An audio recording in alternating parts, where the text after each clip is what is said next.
श्री राम समर्थ.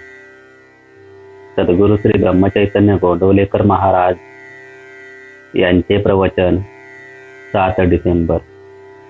नाम आणि प्रेम ही जुळी भावंडे आहेत. साधारण प्रापंचिकाची ओढ विषयाकडे असते. आज सुख कशात आहे एवढेच तो बघतो आणि विषयात तो इतका तल्लीन होतो की जगालाही तो तुच्छ मानतो. विषय शेवटी दुःखालाच कारणीभूत होतात हे तो विसरतो. विषय आणि मी एक होतो तेव्हा सुख होतेसे वाटते, पण वास्तविक आजवर कुणालाही विषयाने शाश्वत सुख आणि समाधान मिळालेले नाही. असे सुख आणि समाधान मिळवण्यासाठी आपली वृत्ती भगवंताच्या ठिकाणी स्थिर ठेवणे हा एकच उपाय आहे. वृत्ती नेहमी एकाकार व्हावी, पण ती विषयात न होता नामात व्हावी, हेच सर्व संतांचे सांगणे आहे. मनाला उलटे केले की नाम हा शब्द तयार होतो. याचा अर्थ असा की नाम घेणे म्हणजे मनाची विषयाकडे असलेली ओढ उलटी फिरवणे. नाम म्हणजे न मम, प्रपंच माझा नाही म्हणून करणे, म्हणजेच नाम घेणे. मी जितकी प्रपंचाची काळजी घेतो तितकी नामाची घेतो का, याचा प्रत्येकाने विचार करावा. प्रपंचातले आपले कर्तव्य अगदी मनापासून केल्यावर जी परिस्थिती निर्माण होईल तिच्यामध्ये अत्यंत समाधानाने राहून नामस्मरणात काळ घालवावा.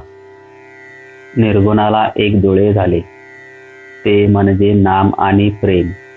दोन्ही एकमेकांना अतिशय चिकटून आहेत. एकाला धरले की दुसरे त्याच्या मागे येते.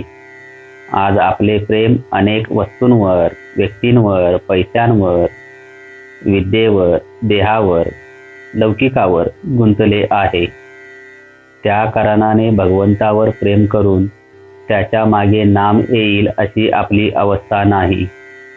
गोपींची तशी अवस्था होती, पण आपण नामाला वश करून घेऊ शकतो.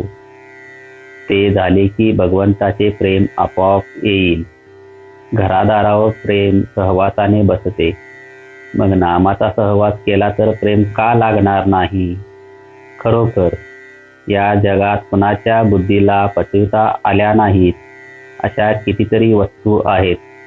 मुलाला आपल्या बापाचे बारसे पाहणे जसे शक्य नाही, तसे मी कोण आहे हे बुद्धीने ओळखणे शक्य नाही.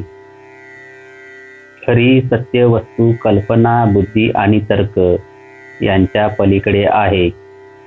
सत्याचा शोध करायचा असेल तर सत्य ज्याने झाकले आहे ती वस्तू दूर करा, म्हणजे सत्य दिसेल.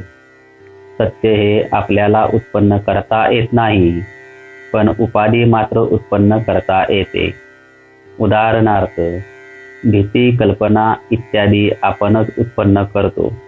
नदीच्या पुलावर उभे राहिले असता पायाला पाण्याचा स्पर्श न लागता देखील वाहणाऱ्या पाण्याची मजा अनुभवता येते. त्याचप्रमाणे भगवंताचे सत्यत्व ज्याच्या अंतःकरणाला पटले तो विषयामध्ये राहून देखील होणाऱ्या सुखदुःखाच्या गोष्टींकडे गंमत म्हणून बघेल आणि त्यापासून स्वतः अलिप्त राहील. जय जय रघुवीर समर्थ. आजचे बोधवचन. सुख हे विषयात नसून आत्म्यात आहे.